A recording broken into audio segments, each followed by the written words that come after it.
মুহতারাম হাজিরিন, দুনিয়ার বুকে যদি সন্তান বিপদে পড়ে যায়, বাবা তার জন্য সর্বোচ্চ চেষ্টা করে। অপরদিকে পিতা যদি কোনো বিপদে পড়ে যায়, সন্তান তখন তার বাবার জন্য সর্বোচ্চ চেষ্টা করে। অথচ মহান রব্বুল আলামিন এমন একটা বিষয় বলতে চাচ্ছেন যে হাসরের ময়দানে মাশারে পিতা তার সন্তানের কোনো উপকার করতে পারবে না এবং সন্তান তার পিতার কোনো উপকার করতে পারবে না।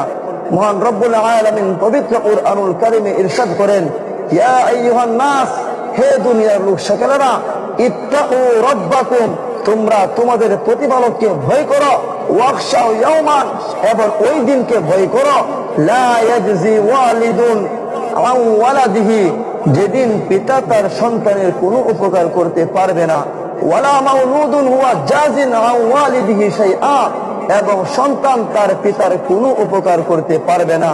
তাই আসল মুহতারাম হাজিরিন, দুনিয়া হলো ক্ষণস্থায়ী, দুনিয়ায় এই এত ভালোবাসার প্রয়োজন নাই। মহান রব্বুল আলামিনকে সর্বোচ্চ ভালোবাসি, তাহলে সেই মহান রব্বুল আলামিন হাসরের ময়দানে মাশারে আপনার আমার জন্য অনেক দয়াশীল হবেন। আল্লাহ সকলকে বোঝার তৌফিক দান করুন, আমিন। নাসরুম মিনাল্লাহি ওয়া ফাতহুন করিব।